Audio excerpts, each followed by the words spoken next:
ഗുജറാത്തിലെ ആരോഗ്യ മേഖല ഗുരുതരാവസ്ഥയിലെന്ന് CNDG റിപ്പോർട്ട്. ആവശ്യത്തിന് ഡോക്ടർമാരോ പാരാമെഡിക്കൽ ജീവനക്കാരോ ഇല്ല. ആരോഗ്യ മേഖലയ്ക്കുള്ള വികസന പദ്ധതി ആവിഷ്കരിക്കുന്നതിലും ഗുജറാത്ത് സർക്കാർ പരാജയമെന്ന് CNDG റിപ്പോർട്ടിൽ പറയുന്നു. ഇതിൻ്റെ വിവരങ്ങളുമായി സിബി ജോസഫ് ഞങ്ങളുടെ പ്രതിനിധി ചേരുകയാണ്. സിബി, മോദിയുടെ ഗുജറാത്ത് മാതൃകയെ സംബന്ധിച്ച് പറയുന്നത് കംട്രോളർ ആൻഡ് ഓഡിറ്റർ ജനറൽ എന്ന ഭരണഘടനാ സ്ഥാപനമാണ്.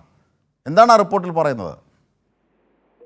അജിംഷാദ്, തീർച്ചയായും ഗുജറാത്തിലെ നിയമസഭയുടെ മേശപ്പുറത്ത് വെച്ച ഒരു റിപ്പോർട്ടിലാണ് ഇപ്പോൾ ഗുജറാത്തിലെ ആരോഗ്യ മേഖല വളരെ ഗുരുതരാവസ്ഥയിലാണെന്നുള്ള റിപ്പോർട്ടുകൾ പുറത്തുവരുന്നത്. പ്രത്യേകിച്ച് ഗുജറാത്തിലെ ആരോഗ്യ മേഖല തന്നെ ഒരു വെന്റിലേറ്റർ എന്ന് പറയുന്ന ഒരു റിപ്പോർട്ട് എന്ന് പറയേണ്ടി വരും.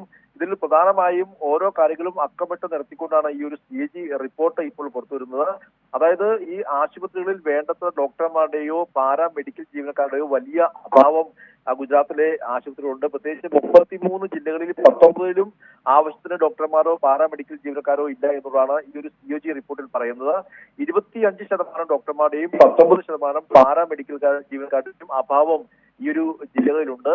മാത്രമല്ല, ഗ്രാമപ്രദേശങ്ങളിലേക്ക് പോയാൽ അവിടെ പ്രാഥമിക ആരോഗ്യ കേന്ദ്രങ്ങൾ പോലും വളരെ വലിയ താറുമാറായി കിടക്കുന്ന ഒരു സാഹചര്യം ഉണ്ടാകുന്നു.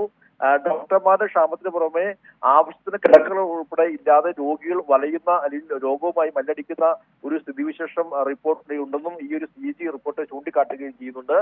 അതുകൂടാതെ മറ്റു നഴ്സിംഗ് കോളേജുകൾക്ക് പോയാൽ അവിടെയും അധ്യാപക ക്ഷാമം ഏകദേശം 76% കടന്നു എന്നതാണ് മറ്റൊരു പ്രധാനപ്പെട്ട ഒരു ആരോപണം എന്ന് പറയുന്നത്. തീർച്ചയായും ദുർബലമായ തുരുമ്പിച്ച അവസ്ഥയാണ് ഗുജറാത്തിലെ ആരോഗ്യ മേഖലയെന്നും controller and auditor general CNDG റിപ്പോർട്ടിൽ തന്നെ പറയുകയാണ്. ഇതിന്റെ വിശദാംശങ്ങളാണ് സിബി നൽകിയത്.